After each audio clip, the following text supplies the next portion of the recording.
बोलिए श्री कार्तिक महात्म कथा की जय। 13वां अध्याय। श्री नारद जी बोले कि दैत्यों के तीक्ष्ण प्रहारों से व्याकुल देवता इधर उधर भागने लगे।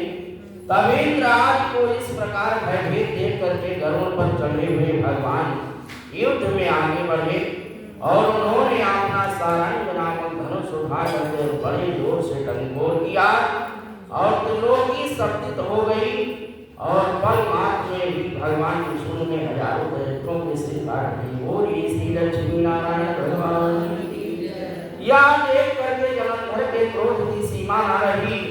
फिर तो भगवान विष्णु और जलंधर का महासंग्राम हुआ और बाणों से आकाश भर गया।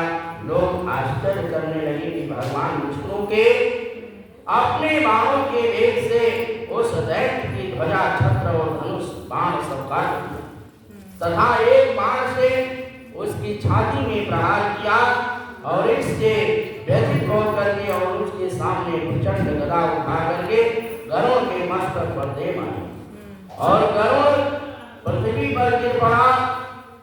साथ ही क्रोध से उस दैत्य ने ओंठ कटकटाते हुए भगवान विष्णु की छाती में एक तीक्ष्ण बाण मारा और उसके उत्तर में भगवान विष्णु ने उसकी गदा काट दी। बोलिए श्री नारायण भगवान की। और आपने सारंग धनुष पर बाण चढ़ा करके उसको बीतना प्रारंभ किया। जलंधर भी पर अपने पौने बाण बरसाने लगा और उसी समय जलंधर ने भगवान विष्णु को कई पौने बाण मार करके वैष्णव धनुष को काट दिया। बोलिए श्री नारायण भगवान की।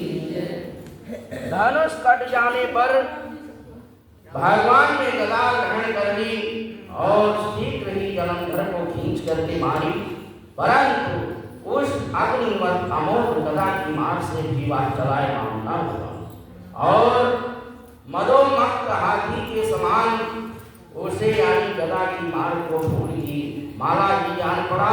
साथ ही उस युद्ध दुर्मद ने अत्यंत क्रोध होकर के अग्निमुक्त त्रिशूल उठा करके विष्णु भगवान पर छोड़ दिया और भगवान विष्णु ने शिव के चरणों का स्मरण करके नंदक नामक त्रिशूल से उसके त्रिशूल को छेद दिया और जलंधर ने झटक कर भगवान विष्णु की छाती में एक मुष्टिका मारा और उसके उत्तर में भगवान विष्णु ने उसकी छाती पर अपनी मुष्टिका का प्रहार किया। फिर दोनों घुटनों टेक करके बाहों और मुष्टिके से बाहु युद्ध करने लगे और कितनी ही देर तक भगवान विष्णु उसके साथ युद्ध करते रहे और वह कुछ श्रमित से हो गए।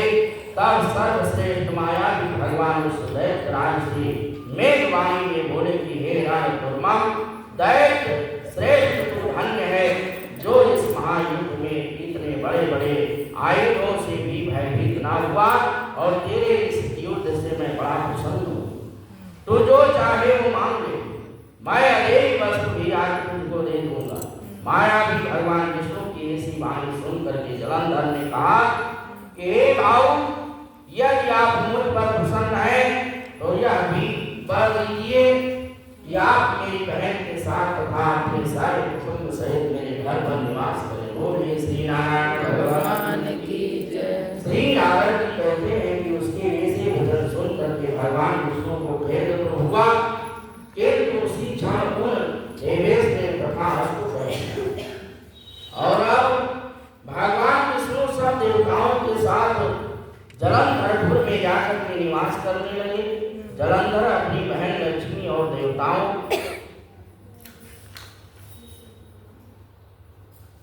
देवताओं से भगवान विष्णु को यहाँ पाकर के बड़ा प्रसन्न हुआ। फिर तो देवताओं के पास जो रत्न आदि थे उसके स्थानों पर दैत्यों को स्थापित करके जलंधर पृथ्वी पर आया।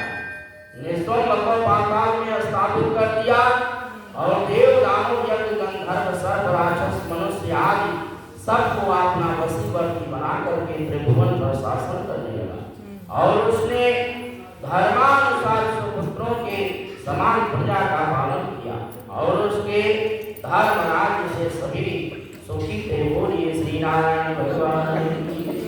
श्रीमन नारायण नारायण नारायण